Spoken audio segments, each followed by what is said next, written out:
तो ये मतलब यहाँ हरिहर यादव जी का ऑफिस है, यहाँ भेंट देने के लिए मैं आया हूँ।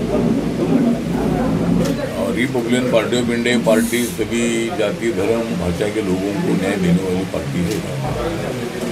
बाबा साहब अम्बेडकर जी के संविधान का भारत खड़ा करने के लिए हम आगे बढ़ रहे हैं। और हमें गर्व इस बात का है कि बाबा साहब अम्बेडकर जी रिपब्लिकन पार्टी के संस्थापक थे। बाबा साहब अम्बेडकर जी ने देश को ऐसा संविधान दिया है कि देश को कभी भी घुटने का धोखा नहीं है। और संविधान इतना बढ़िया है। भारत में अनेक आंदोलन हुए, लेकिन नेपाल में जो कुछ हुआ, श्रीलंका में हुआ, बांग्लादेश में हुआ, और कानून हाथ में लेकर मतलब सत्ता बदलने का जो सिलसिला है, ये सिलसिला मतलब वहाँ नेपाल में भी अभी अपन ने देखा है। तो अपने यहाँ सत्ता बदल दी है, लेकिन डेमोक्रेटिक सिस्टम को बदलती है, इलेक्शन के सिस्टम को बदलती है।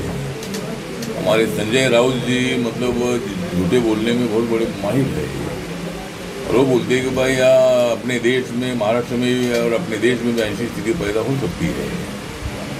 मुझे लगता है कि देश में जब इमरजेंसी आई थी, इंदिरा गांधी जी के टाइम पर सरकार ने इमरजेंसी लागू की थी, हजारों लोग जेल में गए थे, लेकिन उस वक्त भी ऐसा कुछ नहीं हुआ था। आपको मालूम है कि किसानों का आंदोलन दिल्ली में 1 साल तक चलता रहा। अरे वो जरा थमा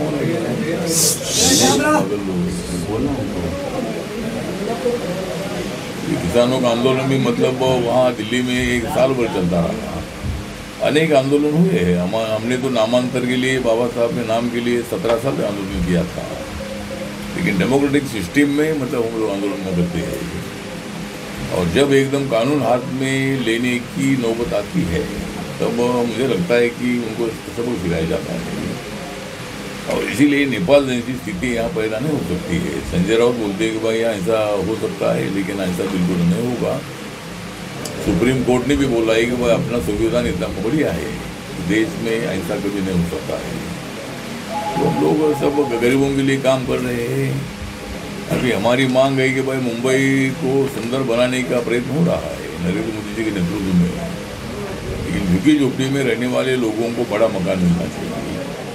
अभी जो 300 स्क्वायर फीट का मकान मिलता है, तो 450 फीट का कारपेट एरिया का मकान, इसका मतलब 550-600 स्क्वायर फीट का बिल्डअप एरिया का मकान जो है, ये मकान झुग्गी झोपड़ी के लोगों को मिलना चाहिए। इसी तरह की हमारी मांग है।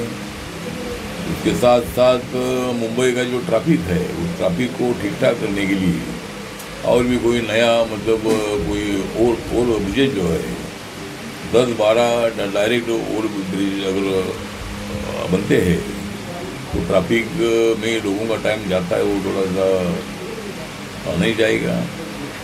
और बाकी मुंबई के बेरोजगारों को रोजगार मिलना चाहिए, महाराष्ट्र के लोगों को रोजगार मिलना चाहिए। इसी तरह आरपीआई का काम चल रहा है। और आरपीआई जिस तरह भाषा के नाम पर जो लोग दादागिरी करते हैं, इसका आरपीआई विरोध करती है, और इसीलिए हम आगे बढ़ रहे हैं। मुंबई महानगरपालिका चुनाव होने वाला है, कितनी सीट पे लड़ेगी सर? तो Republican party of India Mahayuti में है, और बीजेपी, शिवसेना, राष्ट्रवादी कांग्रेस पार्टी, आरपीआई मिलकर हम चुनाव लड़ेगी। और रिपब्लिकन पार्टी को एक 15-20 सीटें मिलनी चाहिए, इसी तरह की हमारी मांग रहेगी। और इस वक्त महायुति का झंडा मुंबई महानगरपालिका पर लहर सकता है। उत्तर मुंबई में अच्छे कैंडिडेट हैं आपके, रमेश गायकवाड़ जैसे काफ़ी लोग हैं। जो भी कौन सा सीट मिलेगा उसके ऊपर कैंडिडेट तय करेगा। अभी कोई कैंडिडेट उसे नहीं है, बोले कौन सा वार्ड छूटता है उसके बाद कौन कैंडिडेट रहेगा ये तय होगा। लेकिन एक्टिव कार्यकर्ता है, सभी लोगों को लेकर चलने वाले कार्यकर्ता है, उनका विचार किया जाएगा। शैलेश जी के बारे में क्या बोलना चाहते हैं सर? चलो शुभेच्छा।